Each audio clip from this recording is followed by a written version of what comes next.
wonderful pleasure to introduce our speaker, Nat Lewin. There's a much longer biography of his in the program, and even that I'm sure does not do justice. He is one of America's most highly acclaimed federal trial and appellate court litigators and the Orthodox community's foremost advocate on legal and legislative issues. He's argued 28 cases before the Supreme Court. Early in his career, he clerked for Supreme Court Associate Justice John Harlan and held high-level positions in the Kennedy and Johnson administrations. In 1969, he began private practice as a partner at Miller Cassidy Larroca Lewin, where 3 current Supreme Court justices have also worked. In 2002, he began practice with his daughter and longtime Kesher member, Alyza Lewin, at Lewin Lewin LLP, where he continues to practice today. He is, I know this personally, he's the world's master at Grommen poetry. You may not have known that. He's also the innovator of the first women's Megillah reading in the United States. And while I'm sure that we would all love to hear more about his career, and I hope that he'll come soon to speak more about it, we're really honored that tonight he's going to tell us about his family's incredibly unique and a wondrous experience as escapees from Holocaust Europe with the help of visas supplied by Japanese diplomat Shioni Sugihara.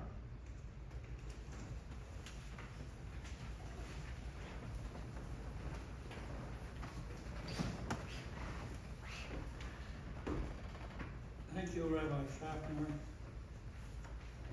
I was really pleased to be invited to speak here at Kesher. Various reasons. Kesher, the name Kesher Yisrael is something which we can use right now. Kesher is the one thing, is something that ties all of Yisrael. And at a time when we are unfortunately divided in various ways here and in Israel, the Jewish people, nonetheless, the one Kesher we have is the unfortunate Kesher of remembering the Shoah. So, an invitation from Miriam to come and speak at Kesher on this occasion, really did strike home. I've been here before, sitting, and one of the times I was here was, I think, the man who was then maybe vice president, or thought he might be vice president, and that was Joe Lieberman, Senator Joe Lieberman. And he was sitting here, and I disclosed to this crowd that he was my brother. And everybody was shocked, and he was more shocked than anybody else at this disclosure. But I acknowledged that you can't lie to the Supreme Court. And when we argued a case together in the Supreme Court, I argued first, and he argued next. And he kept saying, my brother Lewin said, that proves that we had this sibling relationship. But that was one of the occasions that I've been here. But on this occasion, at Havdalah this past Shabbos, after Havdalah, I had to remember, as I remember every week at Havdalah, Agitavach, Agizintavach, Mazel Dikavach, und the Zayd is about to fight them. I grew up with that. My father kept saying it at Havdalah. We got to the United States, and after he recited Havdalah, he said it, and he told me I should say it. The Zayd is about to fight them. Why?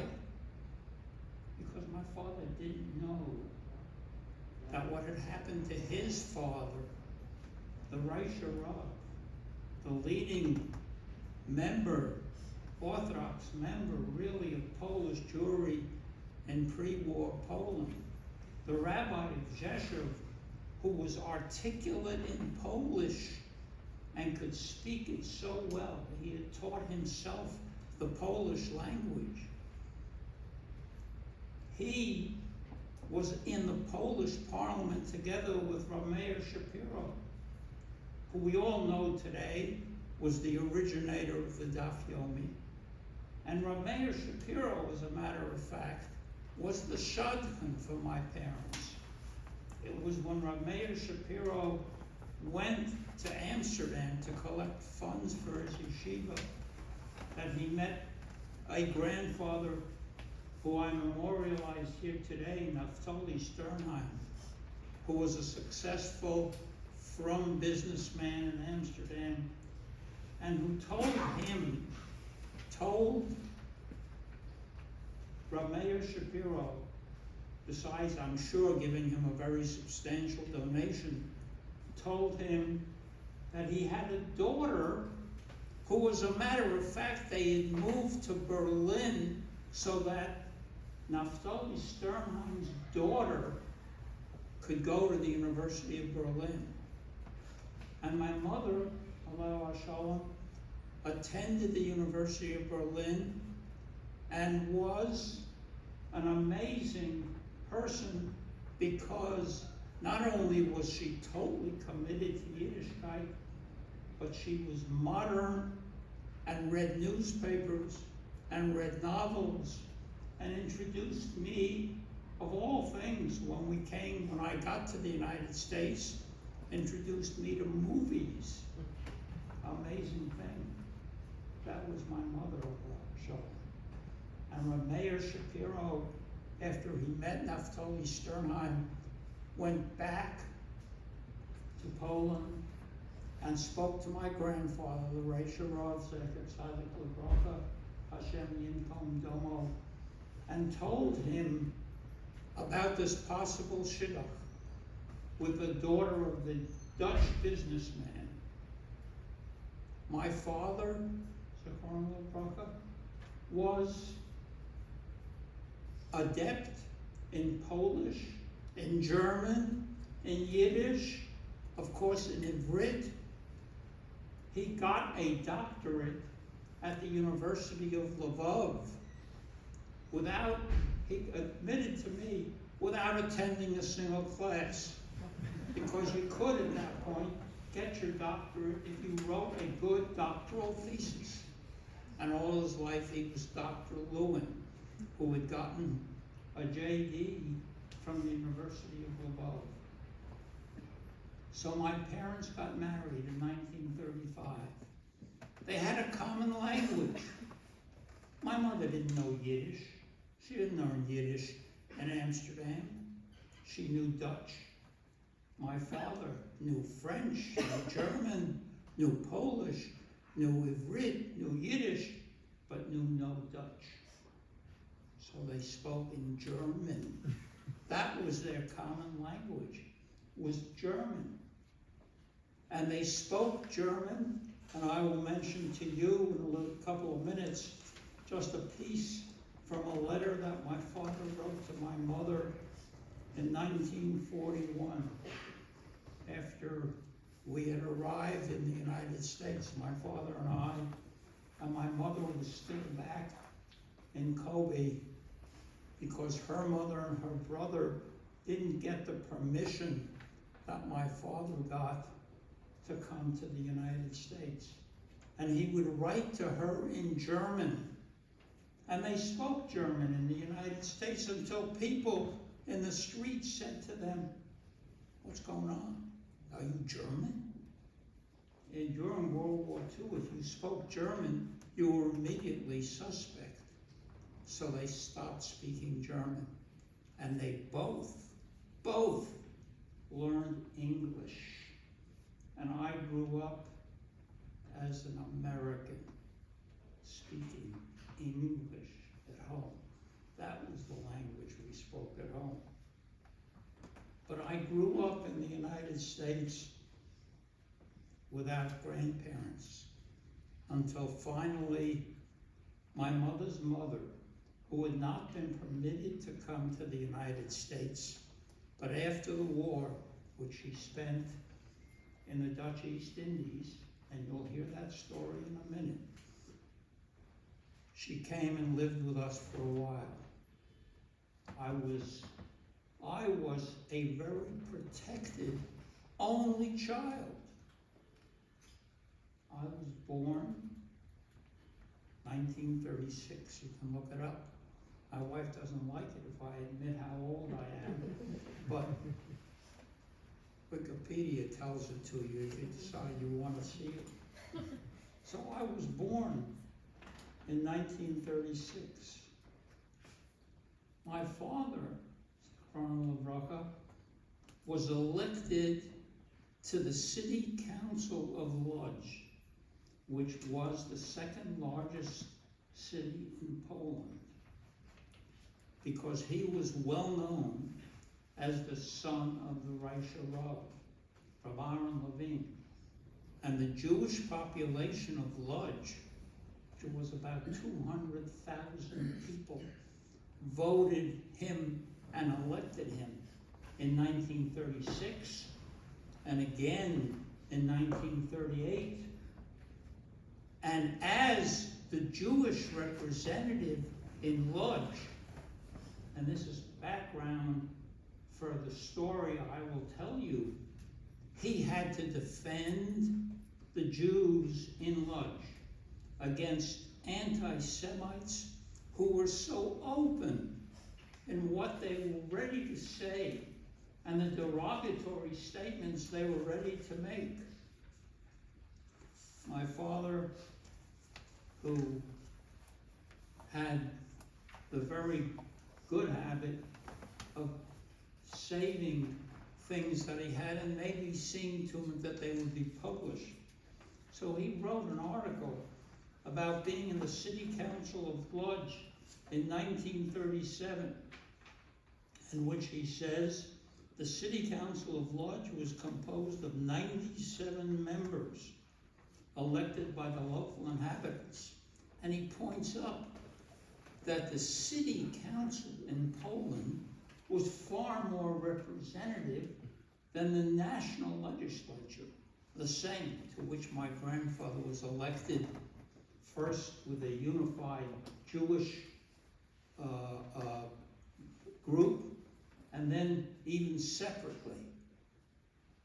And my father had the task, the unenviable task, as the Jewish delegate, as the Jewish councilman in Lodz, of defending Jews of Lodz against the virulent anti-Semitism of the other city council members who didn't disguise it. Today in the United States, it's still not appropriate, with very rare exceptions, to be attacking the Jews. But in those days, the city council members in Lodz openly attacked the Jews. My father has a number of speeches in a book of his, because he, as he says, they collected his speeches in a pamphlet which covered speeches that he made in the city council between January and March of 1937. And he had to make statements like, we will not permit Jews to be killed in the streets of Lodz, because Jews were being killed by the anti-Semites in the streets of Lodz. In 1937, he said, after there were killing of 2 Jews, and 37, to our deep sorrow, a new victim was added, a young Jew, 23 years of age, Simon Kalemner, who did not do anyone any harm. He was wounded on Sterling Street by the knife of a murderer and died. And what was the response in the Lodz City Council? He quotes it. So what? Only one. Bravo, bravo. And how many Poles did you kill? That's what the atmosphere was like in Lodz. And we lived there.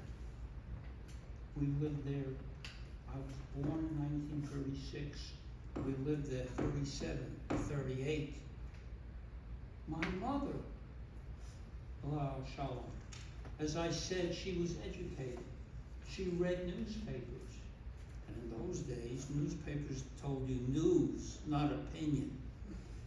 And newspapers told her what was going on in Germany. Kristallnacht, November of 1938. And there was talk that Hitler was going to march into Poland. And my mother said to my father, if Hitler comes in, we have to get out. My father said, I'm on the city council. I've been appointed to an emergency committee. How are we going to get out? My mother said, we have to leave. He said, okay, you, me,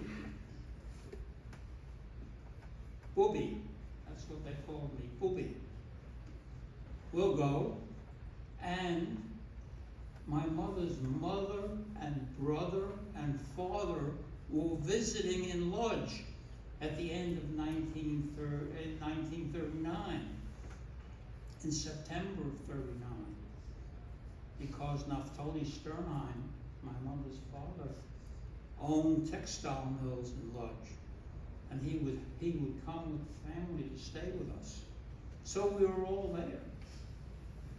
And what did Naphtali Sternheim say? Okay, you may have to leave, but I'm going to go back to Amsterdam first and collect. He had diamonds in Amsterdam. I'm not going to leave those. And the amazing thing was, in 1939, September 1939, he took a commercial flight from Warsaw to Amsterdam.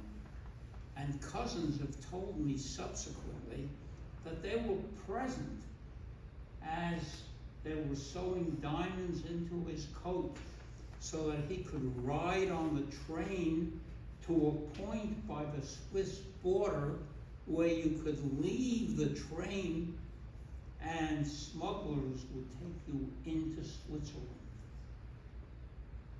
He did that. He got diamonds sewn into his coat. He got on the train, and then nobody heard from him afterwards. It turned out that at the Swiss border, the Swiss guards caught him, evaded the smugglers, and handed him over to the Germans. And the next thing we knew, he was in Auschwitz. That was one of my grandfathers. One grandfather. The Reisharov was in western Poland. Kesher is on the west side of Poland. When Hitler marched into Poland, the Reisharov was at the top of his list. A Jew who was leading the Jewish community in Poland. And so he fled from there to Lvov, to Lumbard, which was under Russian control. And you could be under Russian control. And my mother said to my father, let's all leave. We have to get out of here. September of 1939. And my father said, okay.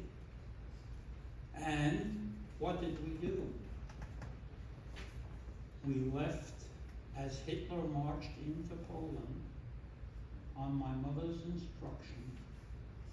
She, my father, I, her mother, and her brother, Levi, who were with us. My grandfather flew back to Amsterdam, and we went across Poland to the contested border of Lithuania. And there, after Hitler was marching into Poland with his blitzkrieg, there were smugglers who took you through the forest and into Lithuania, illegally. That's what happened. And we smuggled across the border in the middle of the night. I was told many times as I grew up about that trip in the middle of the night. I was 3 years old. How did I make it through the forest? Well, I'm told that my parents and others said to me, Bobby, if you make a sound, the wolves will come out of the forest and eat you. And I figured, okay, that makes sense. So I better keep quiet. And I kept quiet. And we made it through the forest into Lithuania. Who carried me as we were going through the forest? A guy with a long red beard. I remember him. He came with us to Lithuania, to Vilna. He ultimately came over to the United States with us. Long red beard. Well, who was he? Well, I don't know whether you've seen this. This is the classic edition of the Lumbard. I don't know whether you have it in the library downstairs, but everybody recognizes it. It's the Schatz of Franco edition of the Rambam. Schatz of Franco. Who was Schatz of Franco?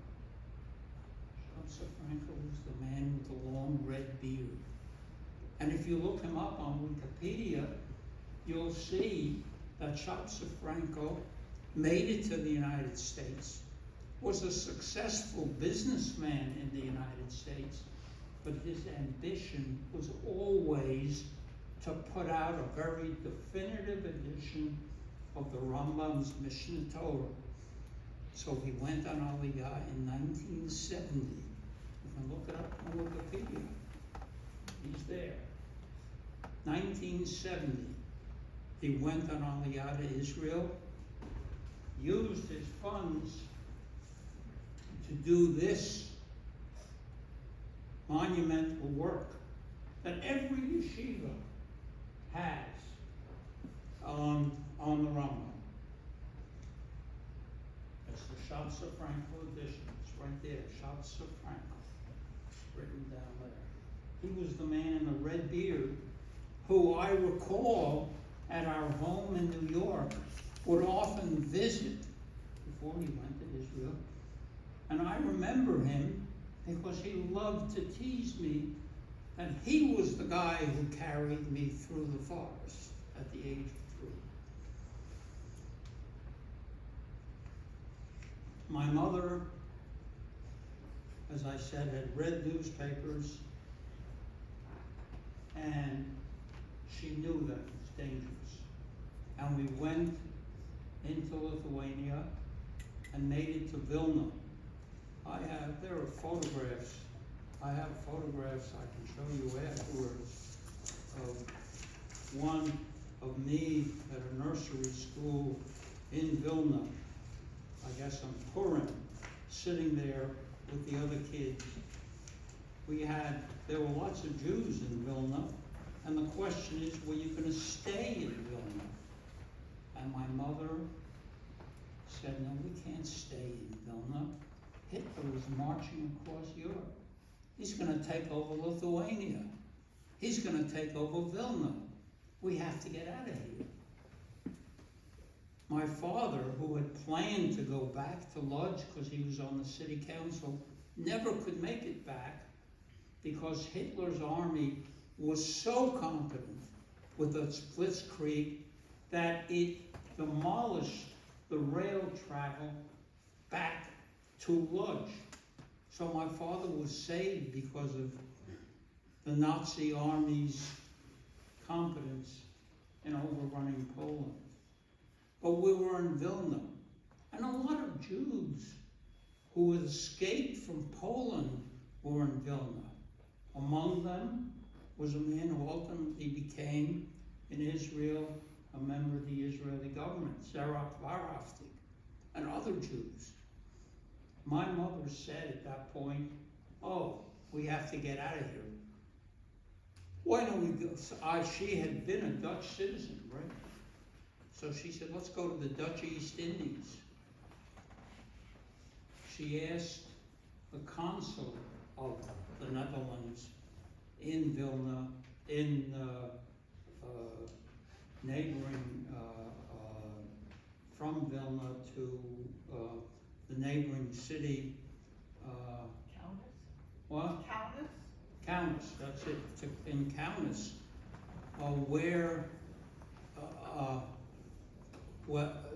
whether she could get a visa to the Dutch East Indies. She was told no. The Dutch are issuing no visas to the Dutch East Indies. The consul name was Jan Zwartendijk.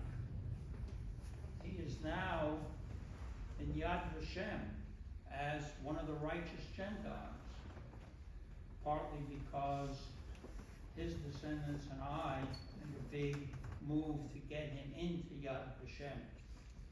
But he told my mother, no, there's nothing I can do. The Dutch do not give any visas to the Dutch East Indies because they're in danger of Japanese invasion in the Dutch East Indies. My mother, who would never take no for an answer, wrote a letter to the ambassador, the Dutch ambassador, not the consul. The consul was Jan Zwartendijk, but the Dutch ambassador was a man by the name of De Decker, LPJ De Decker.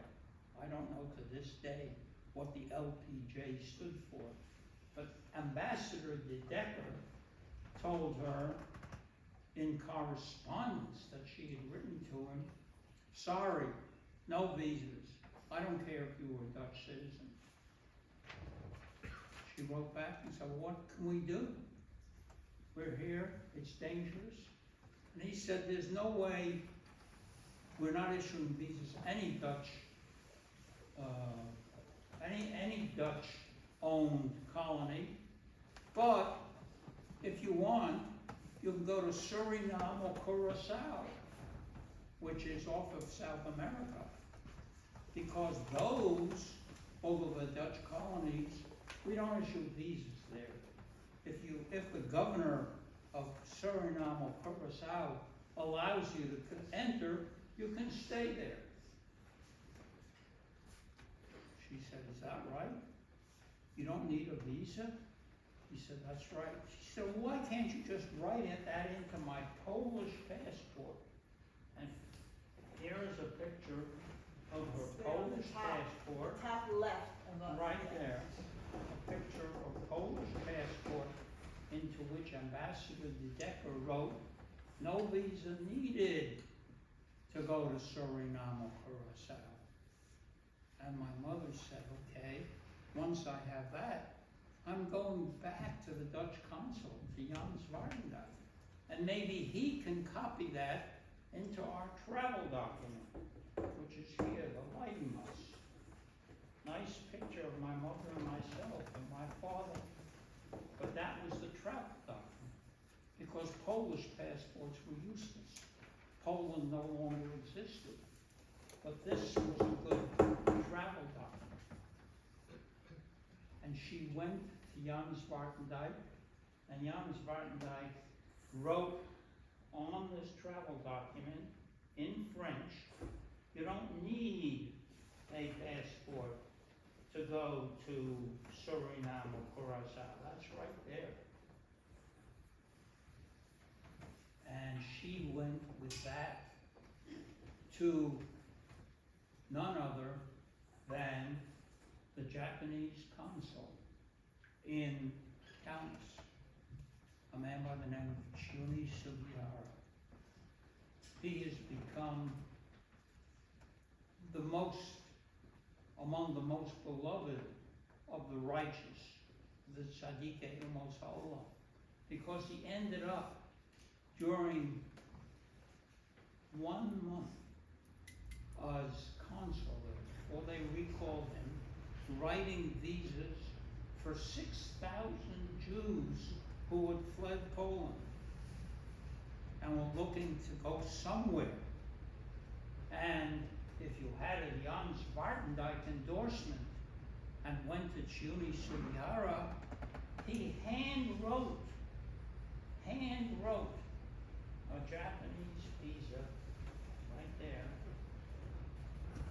that entitled you to go from Vilna, which is where most of the Jews were from Lithuania, to Japan. Japan. Who would have thought that we would have ended up in Japan? But with that document, which was attributable to my mother's ingenuity, and Alyza has written about that in a piece that has been frequently reprinted. We went from Vilna to Moscow, and from Moscow by Trans-Siberian Railroad to Vladivostok. A 2-week trip. 2 weeks on the train. I must remember a terrible experience. I don't remember a single second of that 2 week trip. I was 4 years old. We were on that train for 2 weeks, going from Moscow to Vladivostok. I don't remember. The Polish ambassador recommended to Alyza and me, well, maybe you want to make that trip over again. I turned it down. I don't want to. You can do it in less. He told me you can do it in less than 2 weeks today. But in those days, it took 2 weeks. And that was the trip that Jews, including the Mirror Yeshiva, took from Vilna, from Lithuania, to Moscow, from Moscow to Vladivostok, and then a boat from Vladivostok to Kobe. And the Jews in Kobe had done an amazing job of preparing for refugees. And refugees were there, and we came. And that was really one of my earliest memories, was in Kobe. I was a little Polish boy who was accustomed to running around the streets.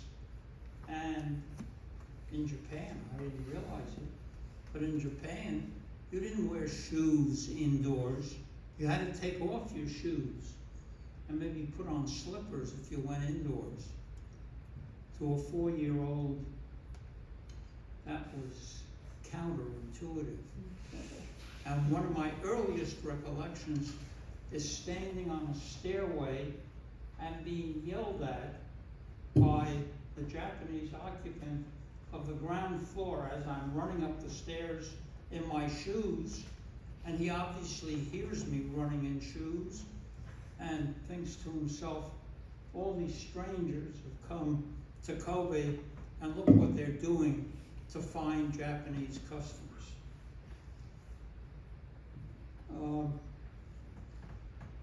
I think I've told you an awful lot about how we got here, and I have to tell you again that we got here. I mean, you go back over documents, and my father and I arrived here in the United States on March 6th of 1941. We came, my father and I, alone because my mother was still in Kobe trying to get her mother and brother to get permission to come to the United States. We got permission not as immigrants. The immigration laws were terrible, and they closed them off. But with a lot of pressure from rabbinic and Jewish groups, they were allowing some Jews to come into the United States as kind of parolees. You could come in. We were not immigrants. I didn't immigrate to the United States until many years later, when we formally went up to Canada, and I have here a copy of the card, the immigration card that I got when I went to Canada and formally immigrated to the United States, and didn't become a citizen till 1948. But in 1941, my father and I came to the United States alone, came to San Francisco, and then with a stopover in St. Louis, went to Williamsburg. My father, I have a copy here of a letter which my father wrote to my mother in German in May of 1941. We arrived March 6th, April, May, 2 months after we arrived. And he reports to my mother in a letter written, of course, in German, that their wonderful 5-year-old son tells people, and I have a copy of the letter here, tells people proudly, I'm 5 years old and I know 6 languages. What were the 6 languages? The 6 languages were German, Yiddish, Hebrew, Polish, Dutch, and English. He was reporting to my mother that I had quickly learned English at the age of 5, and was so conceitedly and stupidly introducing myself to people with that opening phrase. I went to camp. My father said, what am I going to do with this son? My wife is off in Japan. What do I do with a 5-year-old son? And somebody told him, well, the smart thing to do is send him to a kosher camp. There are camps where they go out in the mountains and they play games, they go swimming, and it's kosher. He said, that's a terrific idea. So he sent me to a kosher camp that summer. And I was learning English, speaking with an accent, unfortunately. But they asked me, oh, you speak, where are you from? That's a very good literal question. Where are you from? I knew I was from Japan. I had just come from Japan. So I said, Japan. These parents at that kosher bunk camp were shocked to get letters from their kids saying that they had a Japanese kid in a bunk. Okay, well, I think I've exceeded my time, but I've given you an idea of really what it's like and what it was like to come to the United States and how we came to the United States. And the sad part of it is that, as I said, I grew up without grandparents until my mother's mother finally came to the United States after she spent the war in the Dutch East Indies at a civilian camp. And my mother's brother died in the Dutch East Indies in the Dutch military. And my grandmother arrived, and I had to learn to speak Yiddish. My father was a great Yiddish writer. He would write regularly for the Yiddish newspapers. There were 3 Yiddish newspapers in New York in those days. There was the Farverts. That was Trafe. The Farverts was Trafe. You didn't read the Farverts. There was the Tug. The Tug was kind of, a little too modern and too American, but nonetheless, that was moderately acceptable. And then there was the Morgen Journal. That was the Orthodox paper. And the Morgen Journal is when my father wrote articles from the time he came. My father was among the rabbis who made that famous train ride to Washington to see FDR, and FDR refused to see them and tried to shunt them off to somebody else. But my father, from the time he came to the United States, tried to wake up American Jews to what was going on in Europe. And it took a lot of waking up. He would write these articles. We lived in a small apartment, 1-bedroom apartment, and I slept in the living room, and I would go to sleep, and my father would be typing on his Yiddish typewriter, and I would fall asleep to the clackety-clack of the typewriter, of the Yiddish typewriter. And occasionally, I might even accompany him as he went down to the Lower East Side to deliver his manuscript to the publisher of the Yiddish newspaper. And what I still remember is the elevator in that building. Of course, there was an elevator operator. There was no automatic. You didn't push a button to get to the floor. There was an operator.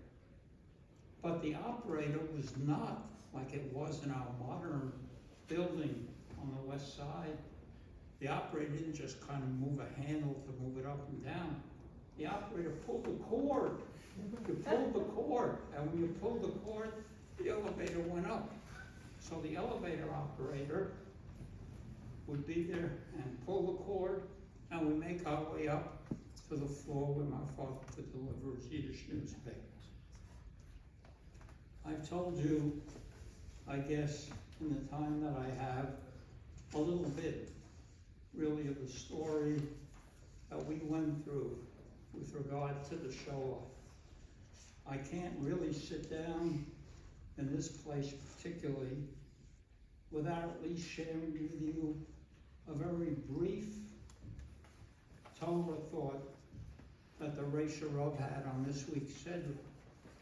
This week's Sedra, Tazria, talks about, after all, talks about Bris Milah right at the very beginning.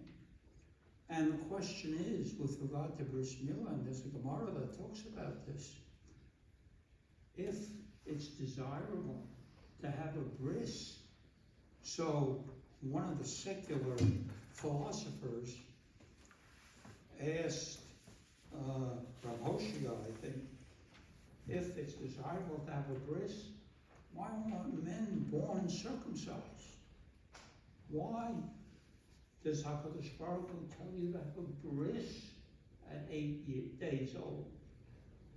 If it's desirable to be circumcised, all males should be born circumcised. And the answer, and my grandfather went into it at some length, is that Chavivim el HaKadosh Baruch Hu Maseh HaTzadik. HaKadosh Baruch Hu wants us to do what is right. It's not just enough to have what is right done by the Ribbono Shel Olam. He wants us to do what is right. And to me, at least, that's the story of Jimmy Sugihara. We could have been miraculously saved from this devastation in Lodz by some other way. It could have been some kind of miracle. But instead, you've heard the story of how human beings, Tzadikei Umos Ha'olam, really helped us and helped thousands of Jews. And the reason is because Chavivim el HaKadosh Baruch Hu Maseh HaTzadik. That's what HaKadosh Baruch Hu wants the Sugiharas and the Jan Zwartendijks and all the tzaddikim, all those who helped Jews during the war, be able to do their thing. And that's the message, really, that we have on this Yom Zikaron, on this memory of the Holocaust. Thank you.